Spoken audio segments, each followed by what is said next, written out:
Good evening and welcome to the TNT Show. Did you know that this year the Tory party has run through 5 education secretaries in England, 4 chancellors, 3 prime ministers, and has had 2 leadership coups? So much for the promised stable government. And also, did you know that 104 years ago, Sinn Féin MPs secured 73 out of 105 Irish seats and broke the connection with Britain and established the first Dáil. History is all round about us. Hello, I'm John Drummond and I'm your host for the next 60 minutes. And of course, as you know, there's been now the 4th poll in which shows that the yes lead has increased. And of course, as you know, probably, there is now an independence majority in all regions of Scotland. A big thank you to you for supporting the TNT Show on Indie Live. By the way, you can watch the show on indielive.net. It's streamed out on YouTube, Facebook, TikTok, and Twitter. Plus, if you go to YouTube, you can see all of the previous shows. And remember, we've done over 120 now. And if you're upset by media coverage of political events, where journalism is often junked in favour of stenography and or rehashed press releases, if you're looking for an alternative voice, well, you found it. We're here for you.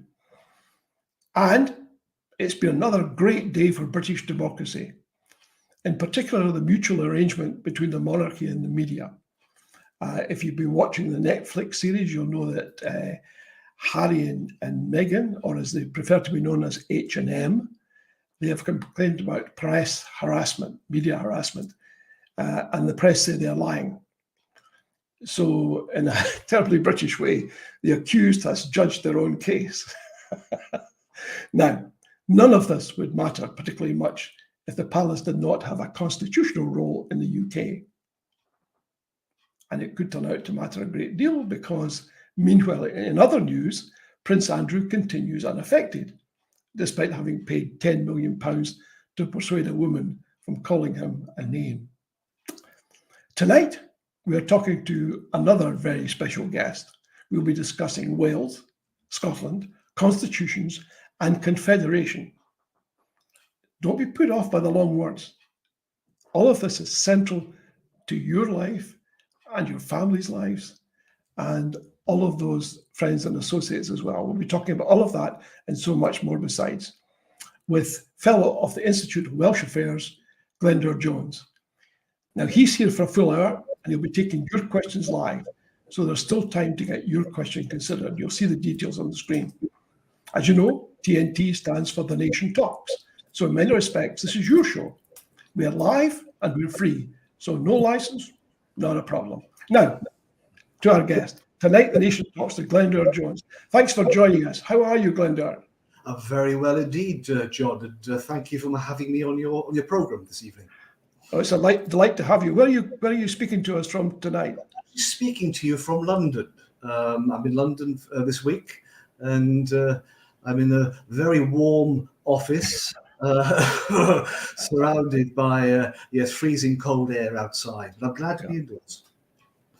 Good. The reason that's a very pertinent comment, by the way, everyone, is that our producer is sitting in a chilly apartment with a scarf and a hat on because, like many people, he's got a keen sense of how much heating costs nowadays. But it is a rather indictment of the way the country is running that people have to choose between heating and eating. We're going to talk a lot tonight, I guess, Glyndwr, about the internal governance of the UK. Now, you feel it needs restructuring, but maybe you could address the whole question of whether you feel that Westminster sovereignty has outlived its usefulness. Well, I think that's a very good question and a great place to start.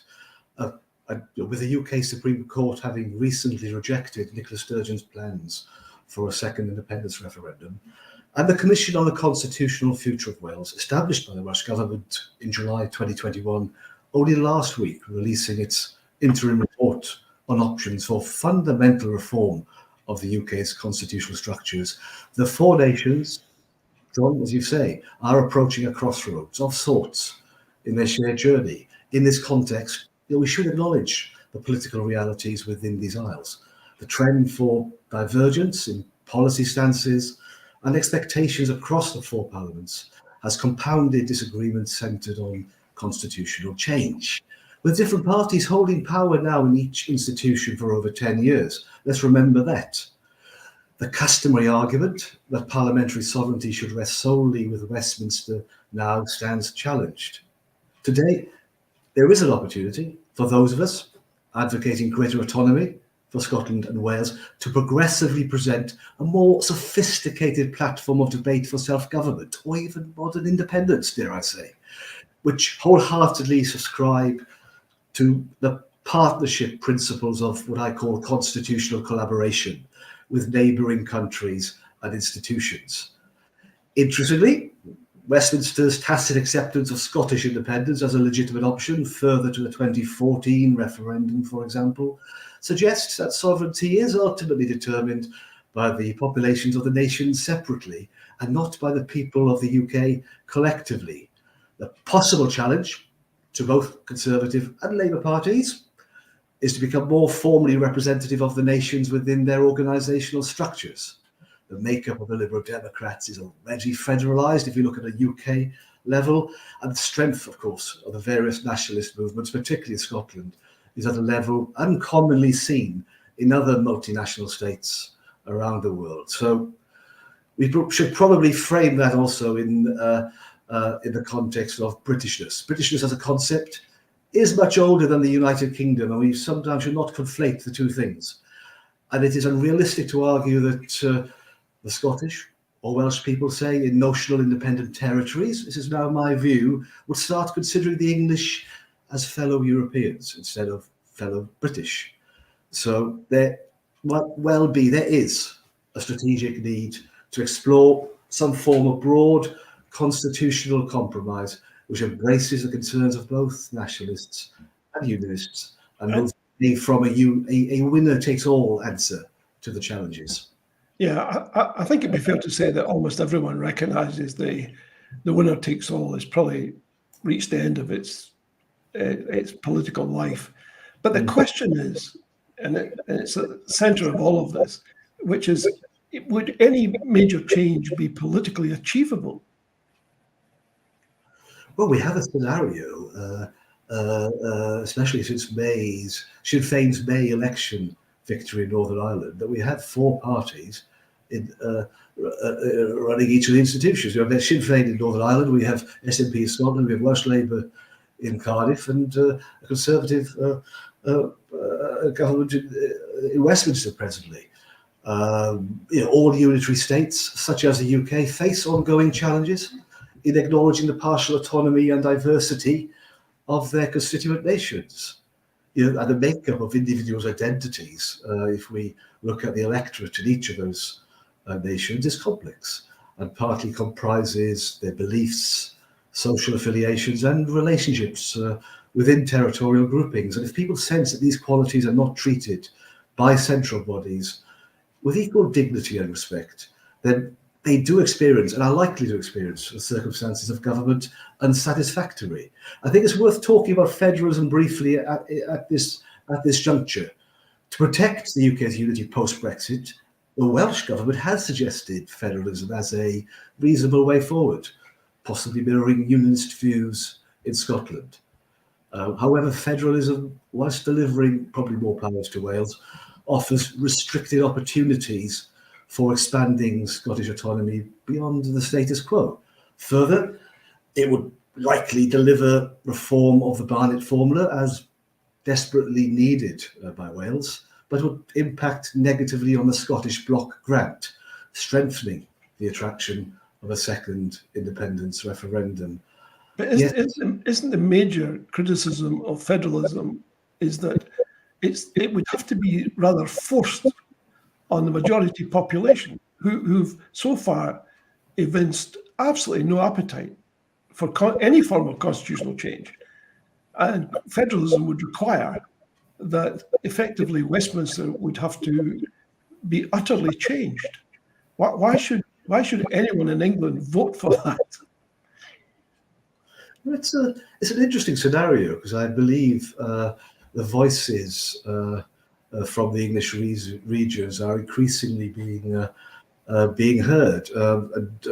John Denham, an expert on the challenges facing England, recently released a report titled "English Democracy," highlighting these issues. The voices within England itself, I think, in terms of trying to ensure better economic equality and spread of wealth across the nation itself, will ultimately, eventually drive constitutional change, constitutional reform from within England. I do not conflate Westminster with England. There's a peculiar scenario where we do have the UK Prime Minister doubling as the English First Minister, and we have also the situation where many ministerial cabinet roles for the UK government are actually predominantly ministers who have briefs only for English portfolios, or portfolios in England. I don't think it's as clear-cut as it once was, but certainly if we do look at the drivers for change from Scotland and increasingly from Northern Ireland, and the situation in Wales, where Welsh Labour has a far more distinct identity when looked to its UK parent. Why is that? What form of change is on the horizon? I mean, Scottish Labour's approach to any form of constitutional change is to be utterly opposed to it, and yet the signals we get from the Welsh government, which is run by the Labour Party, are very, very different, as you have noted. Yes, I mean, why is that, do you think?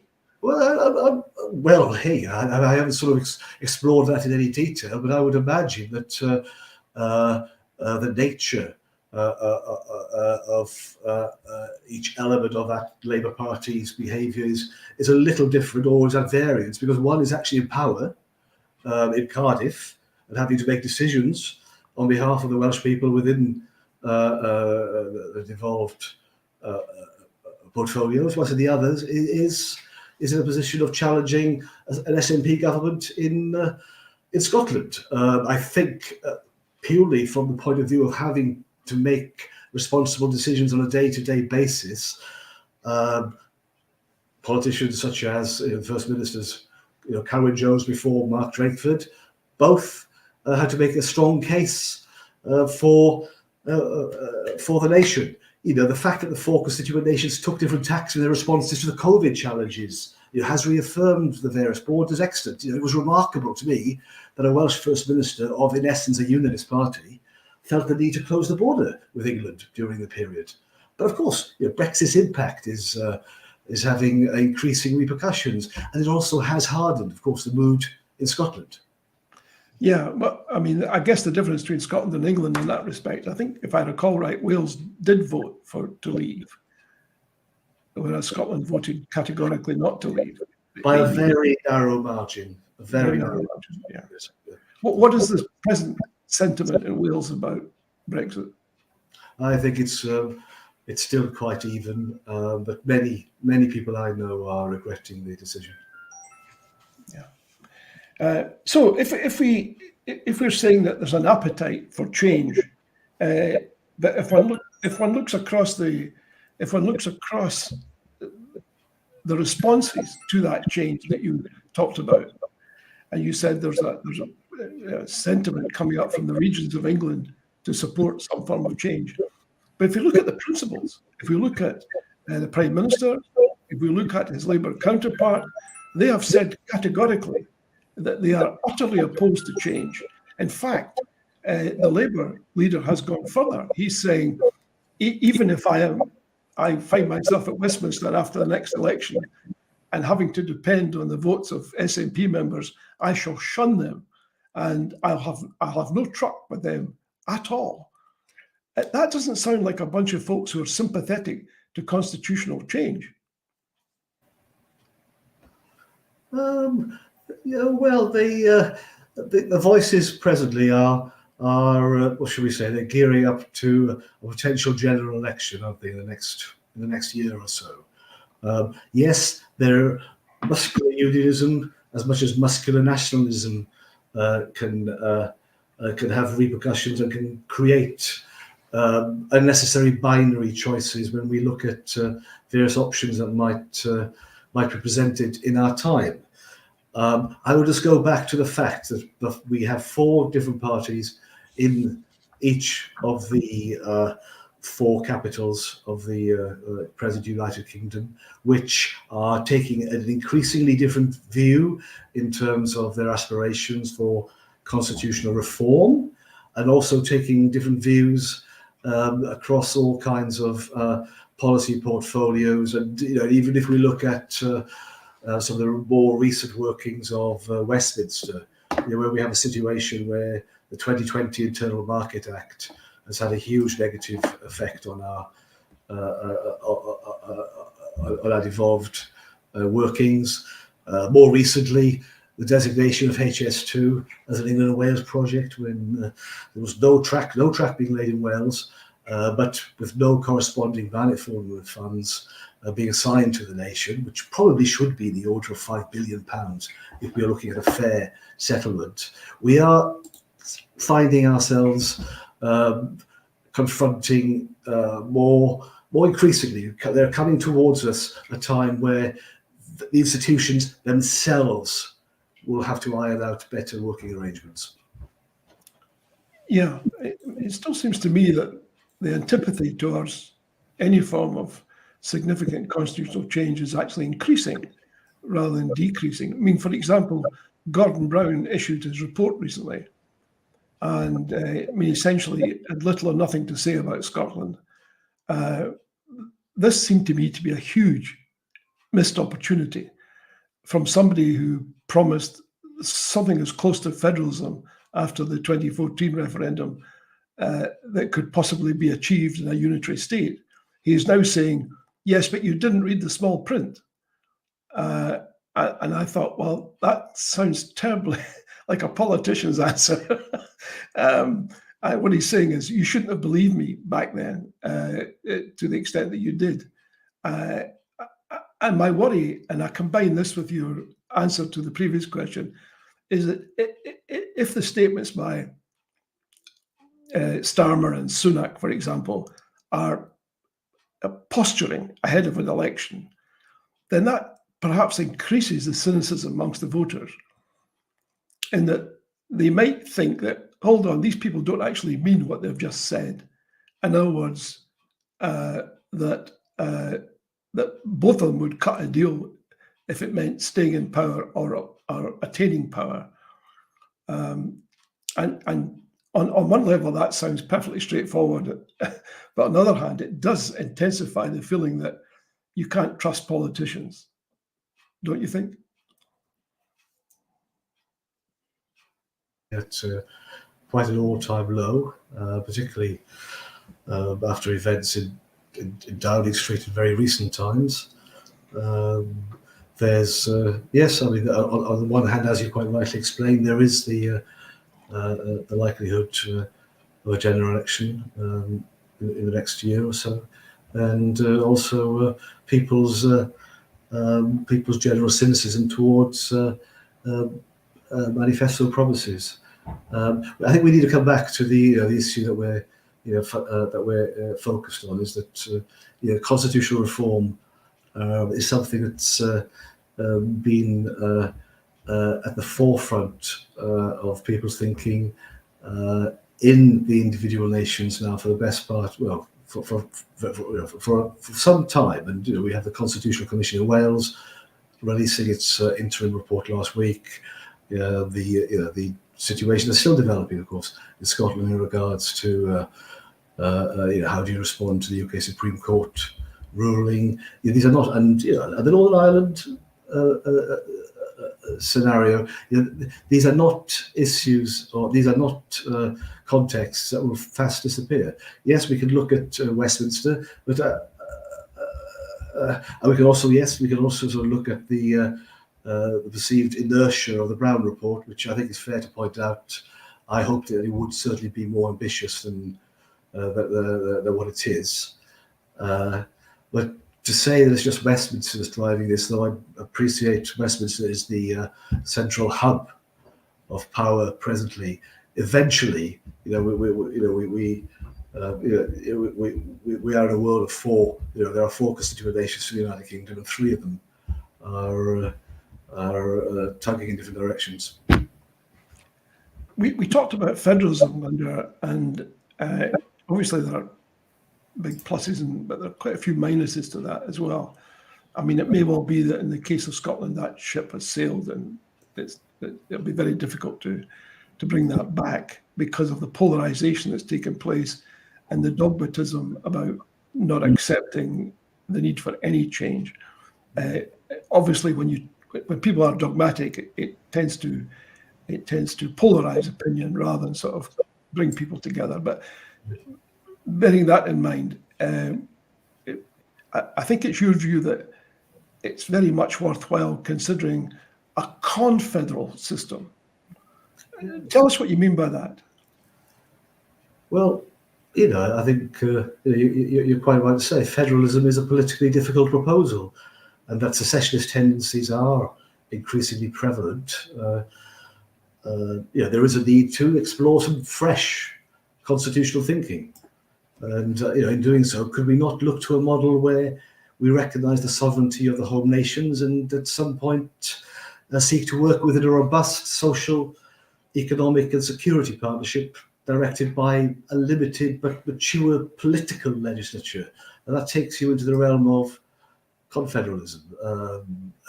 If I could summarise basic principles, devolution involves a sovereign Westminster delegating a measure of sovereign authority to the devolved institutions. Confederalism, or its more collaborative manifestation, which I often advocate, confederal federalism, based on a model discussed by Professor John Kincaid well over 20 years ago now, turns this approach on its head, proposing four sovereign nations of radically different population sizes, delegating some sovereign authority to central bodies in areas of agreed common interest, the emphasis on agreement. Elaborating in my booklet, The League Union of the Isles, I outline a confederation as a notional model of four nations with aspects of federal type control built into key policy areas. In such an arrangement, a Council of the Isles could be responsible for enacting power aspects involving defence, diplomacy, internal trade, currency and macroeconomics, with a committee of member nations convening regularly to discuss other issues which may demand a degree of cooperation and harmonisation of laws. The head of a confederation, a notional confederation, would continue to be the British monarch, holding frequent audiences with nations' first ministers, thus balancing change with continuity. And of course, the national parliament of each member nation would sit as the legislative and representative body of its people, having every power not delegated to joint institutions. These legislatures would be mirrored by legal structures, and of course that's where Wales needs to establish its own distinct legal system sooner rather than later. And in this notional confederation, the ultimate authority on all questions regarding any laws and rights assigned to the centre, the confederal centre, would sit with the Supreme Court of the Isles. Basic principles to sustain our economic union: the model assumes a common currency, bank and market. To maintain our social union, well, the guarantee of individuals' rights of movement, residence and employment across all sovereign member nations would be of reassurance to everyone. And in upholding our joint security, I suggest the forces of defence and organisation of diplomacy should be held centrally. There are sort of many other models of confederalism possible. It's one I've thrown out there to stimulate debate. Can you give us an example of a state that operates this way?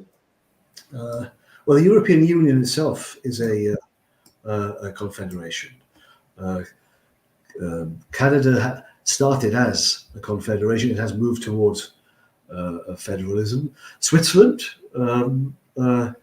with its cantons, its sovereign cantons, delegating power to the centre, is a confederation. There are models which we can draw on. There are also models of a close confederal arrangement, as well as models of those that are slightly more, shall we say, more similar to what could be called a free association. But it does allow us to very interestingly and more innovatively use sovereignty and discuss what do we need to share at the centre in ways that bring people together to share their primary needs and priorities of functions, and possibly find if there's a balance of portfolio, a balance of functions that can be brought together to serve the aspirations of us all, the neighbouring countries. So, I mean, let me be devil's advocate if I may. Yeah. What would happen if, for example, one of those countries, let's assume it could be established. Tomorrow morning, there's a confederation which consists of these 4 sovereign states, entities. And say, for example, the Scots, having voted fairly conclusively for EC membership, EU membership, decide they want that. So they say, we're going to press ahead and apply for renewed membership of the European Union. How would that work in the Confederation? Because then Scotland would then become a confederate member of 2 confederations under this scheme. And there's all sorts of problems then with regulatory compliance, and if one set is different to the other. Clearly, yes, being members of multiple confederations, which might have, but not necessarily, it's assumed that it'll be the case, but might have different legal implications, creates tensions. Without more detail, it's probably a better question answered by legal experts at the time. Yeah. But we are in a changing landscape. Who's to say that that the UK is more forward-thinking, or the UK's economy and its journey in future years doesn't take us more closely back to possibly where the single market now is. I think a lot of people would find that argument attractive because it suggests that sovereignty has changed. But for example, keeping my devil's advocate hat on for a second or two longer, what would happen if Scotland decided it wanted its own currency? Well, I think in that kind of scenario, if the Confederation has assumed a common market, a common currency particularly, then that's something that probably undermines the arrangements to the point of possibly breaking. Yes, I think possibly. So that's taking the nation more towards what I would call its current independent stance promoted by Nicola Sturgeon. Yeah, I mean, it'd be difficult for some nationalists to handle that, because they might say, well, the whole point of being sovereign is that you do have your own currency, which allows you to have a much more effective, perhaps, macroeconomic policy, which might be attractive to a lot of people. And I think it seems to me that's one of the thoughts that many people who might be sympathetic to the general notion might have. I'm not sure what's happened to Glyndwr. We seem to have lost him for the time being, but let me continue until we re-establish contact. The interesting thing too is that, and when Glyndwr comes back, we can ask him this question. It seems to be difficult. You're back. Yes, not quite sure what happened there. No, I'm not sure too. Actually, I got knocked out, so I'm not too sure what happened there. Yes, thank you. Yes. I wanted to ask you about, let's park currency and these other things for the time being. To go back to the currency point very much, Mhm. I think that's taking it to a space where, if we assume the basic principles, the basic arrangements around Mhm. the treaty of a confederal union of Britain, then that's probably something that breaks the arrangements and makes for a very different future. And to me, possibly sounds more that the nation Scotland would be moving towards the European Union rather than the proposal or the idea that I've floated. Yeah, that's a fair point. Wouldn't any of these arrangements require some form of written constitution, at least? Oh yes. I mean, I could elaborate a bit on this notional space that we could be inhabiting. If I speak about the Council of the Isles, would have mechanisms in place to address the different population sizes of the nations. It puts more meat on the bone, specifically through the composition of seats. Members of the council typically elected for a 4-year period. All this sounds quite familiar. Yeah. Convening annually for a fixed time, say 90 days, so it brings focus to the debates. The council assumes its own standing orders, confirming a presiding officer, an executive whose prime minister and ministers enact powers on matters of defence, diplomacy, internal trade, currency, and I suggest macroeconomics. Some people would prefer that defence might not be held centrally, though I feel there's an element of shared common interest that we need to ensure that our foundational security, is can be taken for granted across the islands. Alongside the Council of the Isles, centrally, there could be a committee of member nations, which comprises the Council's Prime Minister and the First Minister of each member nation, which convenes to discuss other matters which are not formally held at Council, but do need a degree of cooperation, such as postal, telephonic, internet communications, airports, traffic controls, Coast Guard, navigational services, energy, water. There's a fair list that needs some form of harmonisation of laws to ensure cooperation. And this is possibly, part of the package which might make it more palatable for certain governments in the UK. Each bill considered by the Central Council could be circulated to the 4 national parliaments in advance of final reading, with nations empowered to make objections or suggest amendments before voting.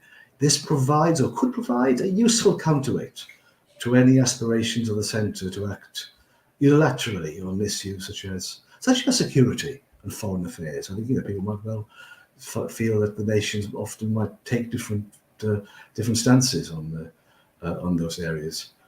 I'm still left with the feeling somehow that you'd be asking people in England to give up what they think is complete sovereignty for a little bit of sovereignty. Why would they buy that? Why would you give up what you've got? I mean, look at the furore over the EU and Brexit. A lot of the arguments were predicated upon we want to bring power back to Westminster. The assumption was that power had somehow dribbled away to bureaucrats in Brussels. And the argument was, let's bring it home. Let's stop these interfering bureaucrats from doing. So the argument was about returning sovereignty, as that was the expression I think that was used. How could you persuade people who fought so hard to return sovereignty now to give it away? Yeah, well, I think there's two different things happening. On one level, Westminster, I mean, the people predominantly, I feel, of England voted overwhelmingly for Brexit, in my view, because there was a misunderstanding what responsibilities were held in Europe and what was held in Westminster. The confusion or the difficult thinking in making the argument clearly when looking at the difficulties facing the various parts of England today, is that the regions do not have a strong voice. They blamed the wrong institution. They blamed the European Union when in fact the problems were predominantly emanating from Westminster. The problem with the Westminster arrangements were that the governing of England and the UK were conflated, and the economic and demographic disparity within the UK unitary state is widening, and it's one of the reasons why support for increased autonomy across the nations is coalescing in 1999. And I'll focus on England for a bit, I think, because I think I'll come to this argument from a different side. In 1999, England was omitted from the devolution reforms, as it was not allocated a parliament of its own, in common with Scotland and Wales. It now comprises over 56 million people, more than 5 times the total number living in the other UK nations combined. However, it does still contain significant regional variations in terms of wealth, status, power and population. It is orientated heavily towards the south, producing 22% of the UK's total output. London acts as a strong centripetal force, undermining the position of Northern England generally. It is the most highly centralised country in Europe, England. The limited powers assigned to the mayors and combined local authorities do not compensate for the centralist culture of Westminster and Whitehall. The unitary state both conflates the UK government with governing England and compels a London-centric outlook on both. John Drummond released a report titled English Democracy only in June, in the summer. And he very much was highlighting that 20 years after English domestic policy on health, education, transport, social care, childcare, agriculture, and many other issues were separated from the devolved nations, these policies remain the responsibility of the UK Union government. The government itself doesn't have a senior minister, nor a committee of ministers, nor a committee of civil servants that is responsible for coordinating English national policy. So I'm convinced this is more clearly and becoming increasingly understood within the establishment of England as we are moving forward. The situation is compounded, and this is where I feel, John, your side of the argument approach. This is the side of the argument you're approaching the situation. The situation is compounded by the UK Prime Minister also doubling as the English First Minister. And this introduces wide-ranging conflicts of interest into decision-making. And I've mentioned the HS2 scenario for Wales already, but the adverse impact of the post-Brexit 2020 UK Internal Market Act on the devolution arrangements, that has caused huge tensions. Also, if we go back even further, and you've mentioned Brexit in 2016, the absence of Barnett consequentials for Wales and Scotland in tandem with the £1 billion given to Northern Ireland during 2017 caused discomfort at best for our First Ministers. There is distrust between particularly Cardiff and Westminster. There's a Government of Wales Act going through the House of Lords presently to ensure that powers devolved to the Cennydd. Cardiff cannot be amended or withdrawn by the UK government. So there is conflict. There is also a move. How does that work, though? I mean, I hear what you just said, but for me, I mean, this is essentially a repeat of what Gordon Brown promised in 2014. There was a committee met of all the major parties in Scotland, and the outcome was, whoops, we seem to have lost you again, I think. But I'll carry on, and at risk of repeating myself later when you rejoin us, Glyndwr, that Gordon Brown suggested federalism back then, and a committee met, and it said as its first priority that the Scottish Parliament would be permanent. sorry, I'll just repeat what I just said. In 2014, when Gordon Brown said we want to get to as close as federalism as possible, the Smith report that took place thereafter, with all the major parties in Scotland, concluded that one of their top priorities, the number one priority, was to make the Scottish Parliament permanent. And at the time, I pointed out, how can you have two sovereign entities in the same state? I mean, either Westminster is not sovereign and the Scottish Parliament is sovereign, or Westminster is sovereign. In that case, it can do whatever it likes to the Scottish Parliament. And it seems to me that would also apply to this legislation going through the House of Lords. Whatever it says could be countermanded at any stage by a government which is sovereign, which is not the Welsh government. Yes, well, look, I'm not sure why I popped out of the conversation. I don't understand that. I didn't hear the first part of your question. Okay, the question is this, that Gordon Brown, subsequent to Gordon Brown's promise of federalism back in 2014 during the Scottish referendum, there was a group called the Smith Committee, I think it was called, a commission met and said that they had a number of priorities, principles, requirements, and one of them was, the top priority was that the Scottish Parliament be permanent. And at the time, I found that a somewhat odd commitment, because either Westminster is sovereign, either Westminster ceases to be sovereign and there's another sovereign entity on the island, or Westminster continues to be sovereign. In that case, that commitment is worthless, because you can't have two sovereign entities in the same state. Yeah, well, yes. I mean, to me, that's the problem of federalism, traditional federalism. It's this idea of shared sovereignty, which brings me to the obvious question, sorry, which is that this legislation going through the House of Lords just now, yes, ostensibly gives some sort of permanence to the Welsh Parliament, but nonetheless, at any time, the sovereign entity could change its mind and abandon that commitment. Well, look, that's the argument for constitutional change, isn't it? There are checks and balances, of course. We try to put in place to ensure smooth running of the current arrangements, but that's the weakness of the devolution arrangements, is that they do mirror a situation where sovereign authority is leased, loaned by Westminster to Cardiff, Edinburgh, Belfast. So it's an argument for change and reform. Yeah, absolutely. Because I mean, power devolved as power retained. I mean, essentially.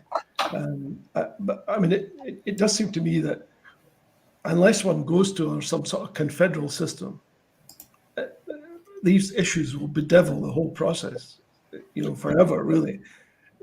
Because you move to a more clear-cut arrangement, as you propose, from this rather odd setup that we have at present, where commitments can be made and then reneged on and changed and amended without consultation.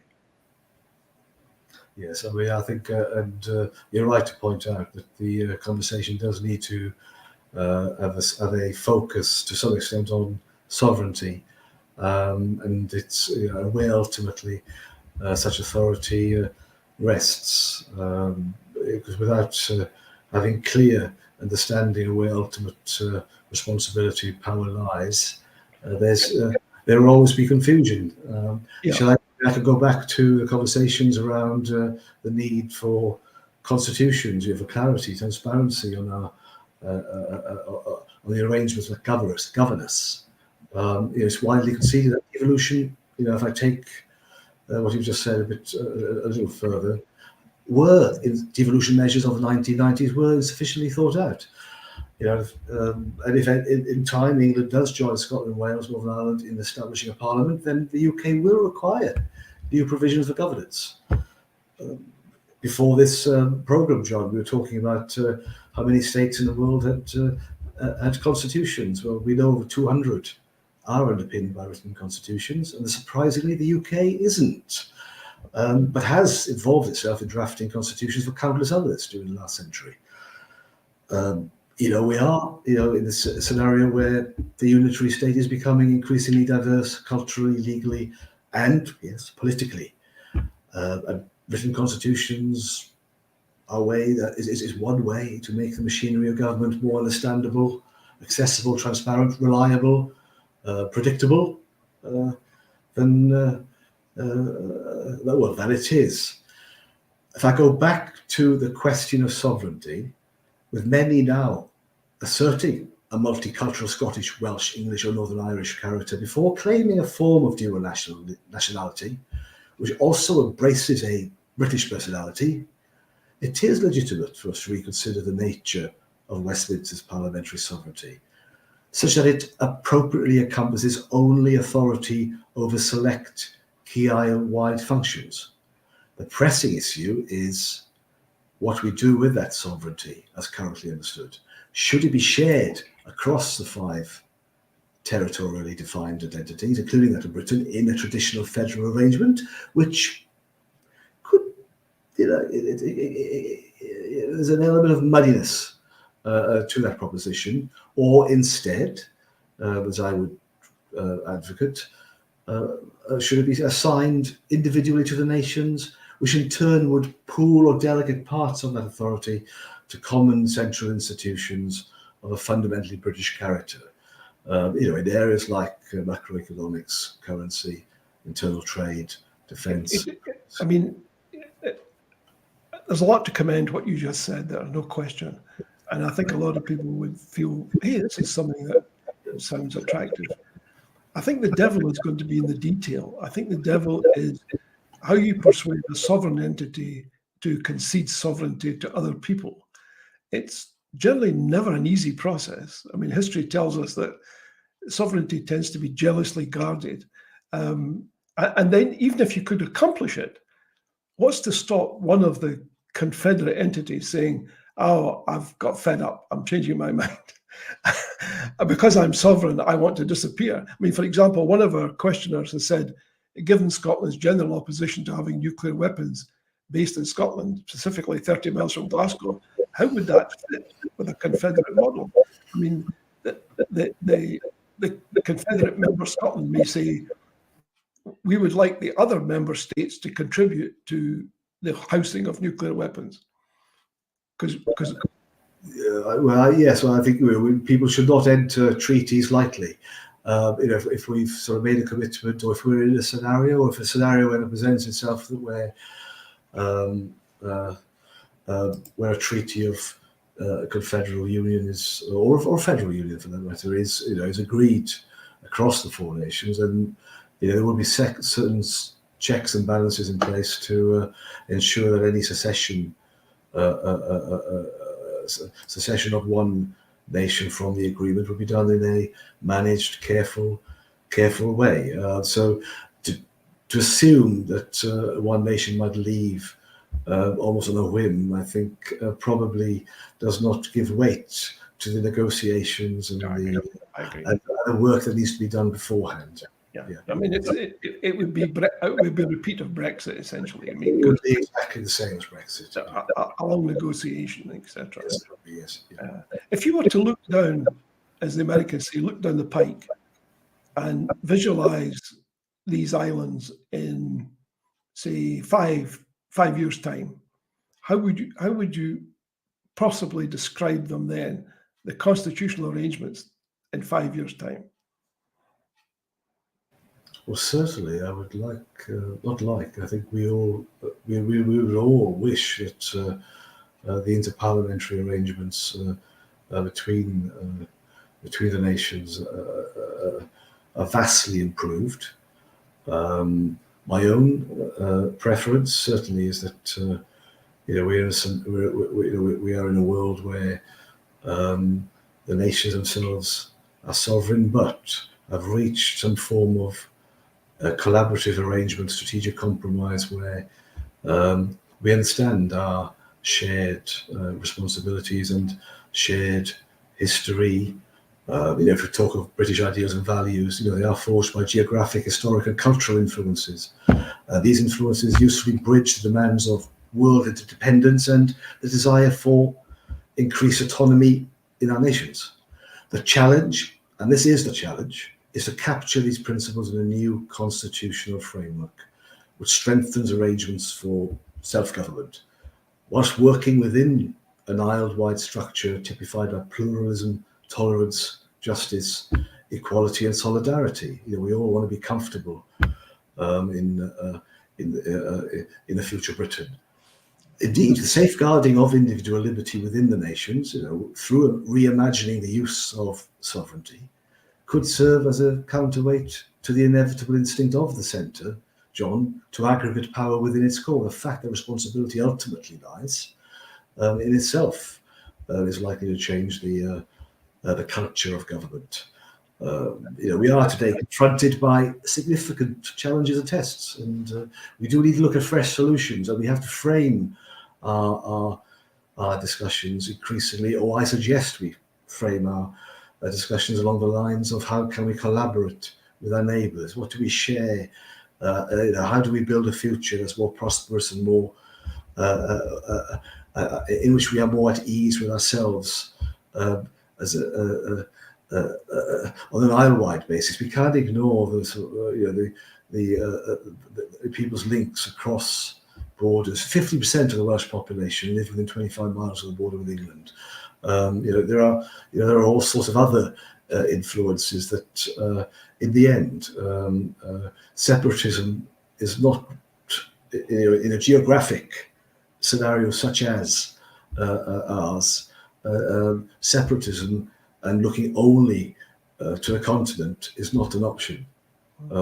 There does need to be some clear thinking about building partnerships, collaborating with neighbouring countries. I mean, personally, I find it interesting because I travel a lot between Spain and Portugal. Yes. And it's a bridge. You cross the bridge. You were once in Spain. You're now in Portugal. There are no customs posts. You just drive across. The same coming in the other direction. And yet these are two separate sovereign countries, and they each recognize themselves as separate. But when it comes to matters like that, they seem to be very comfortable. They don't see it in sort of partisan terms so much as, well, that's just a fact. We all accommodate that. We live with it. It's not a big deal for us. It's about having grown up relations, grown up relationships with our neighbours. We have far more in common than we have different. Clearly, the current context, which is enormously driven by Brexit, has made things tense. Do we say made things tense? But if we take the long view, some form of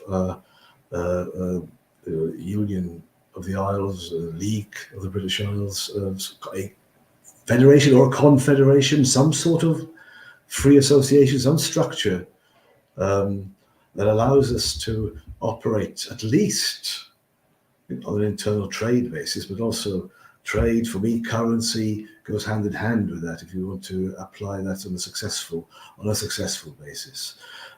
I too would strongly advocate defence, diplomacy, and macroeconomics. We need to find some way to explore what key functions which will help us be prosperous and also securely maintain some form of social union across the islands as we head further into the 21st century. You mentioned the need for a written constitution. If there was to be such a thing, who would draw it up? Well, I think it needs to be drawn up by the involvement of all elements of, the inputs would need to come from all elements initially of Scottish, Welsh, English, and Northern Irish society, and those who have different differing opinions from a unionist or a nationalist stance, together with experts, and of course then the important support of each national institution through compromise, for negotiation. We should find ourselves, hopefully, I would like to see us in a space where the detail would satisfy most. I mean, we can't satisfy. It's impossible to satisfy everybody. Probably not everybody will get everything they want, but everybody will get most of what they want. And yes, John, I appreciate in some quarters the appetite for compromise is currently not immediately apparent, but I would say muscular unionism, muscular nationalism, both themselves present problems, and maybe more easily defended in the short term. But when you sort of look at those positions on the longer term, I think you can see the weaknesses, of such arguments. If we look at history, they fail. Those forces entrenched in the perpetuation of the UK unitary state remain inflexible and insensitive to the legitimate concerns of the four nations, and I'm couching England in this too, the English regions. Let's not lose sight of the English regions. Then our relationships will be placed on increasing strain. Drawing on history, the failure to adapt and deliver Irish Home Rule in the period before the First World War resulted in an upsurge of more radical voices and the eventual departure of the greater part of Ireland from the Union. It was a mistake from which the politicians in power today must learn. Any state where a significant proportion of its territory votes in large numbers for parties that wish to secede from its governance must reflect. In Wales, for instance, the workforce has a lower pay than the UK average. 1 in 4 people live in poverty, including 1/3 of all children. So it's imperative that an informed debate is had on the future, and a future that will get the greatest possible support and traction across all elements of these isles. I mean, it does sound very interesting. I'll try and answer my own question, if I may, just for a second. Yeah, why not? Yes. If I was to look 5 years ahead, my concern would be that the intractability presently being shown at Westminster produces a very odd outcome, which is that Scotland becomes separate, and perhaps Wales follows hard on its heels with a very different scenario in Northern Ireland. But then all the parties then sit down and try and work out a deal, i.e. to move towards, without necessarily using the terminology, a confederational system, but in the worst possible circumstances. In other words, I would hope that reason might prevail between now and 5 years' time, so that it's a smooth transition. But when I look at what's happening, my worry is that there aren't enough calm, collected voices around to take us that route, and we'll end up approaching the whole thing from the wrong direction, if I can use that terminology. In other words, that people have become polarized and it then becomes more difficult to reach agreement on simple, straightforward things because of the antipathy that's been generated. What do you think to that? We've lost your sound, I'm afraid. Yes, the issue is becoming increasingly polarized. Can you hear me now? Yeah, I can hear you now. Thank you. Yes. Maybe in a different political climate, reason may things may move more to calmer waters. But there's no escaping the fact a union of Britain in whatever form is of paramount importance to our future. There is a danger, of course, that Scotland does separate, and that does leave Wales in a very awkward position, and that's something which certainly would focus minds in a way that nothing else probably would. Look, each nation has, you're quite right to say, in recent decades developed an individual political culture with distinguishing features from their neighbours. Northern Ireland, the checks and balances derived from the Good Friday Agreement has been put in place while its success has been intermittent in terms of stormless operation, the differences at least have been pursued in the political arena rather than armed conflict. Scotland, yes. For the SNP, to be in the position it is now, having, when the first devolved elections took place in 1999, had less proportional support than Plaid Cymru in Wales, has showed how quickly things can change. Yes, I mean, the situation in Wales has been one of a gradual accretion of extra responsibilities over the past quarter of a century through 4 separate Wales Acts. The time, John, looking at the broad, long sweep of time and its implications on people's understanding of constitutionality, the need to more clearly articulate the workings of our governance. That in itself would take us to a space where we would more seriously try to understand where final responsibility, where authority, where sovereignty ultimately rests. The fact that there isn't a written constitution presently does ensure that the water's our money, and the default position is, yes, always Westminster.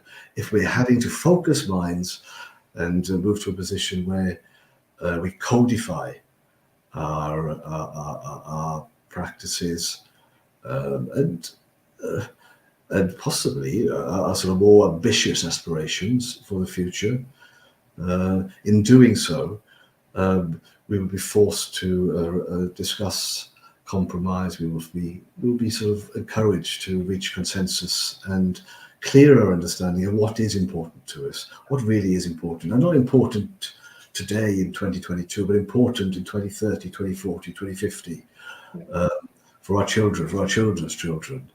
And that's where increasingly the debate, or the argument, the question needs to be framed. Good. Excellent. Thank you very much. I did say the hour would go quickly, and it has.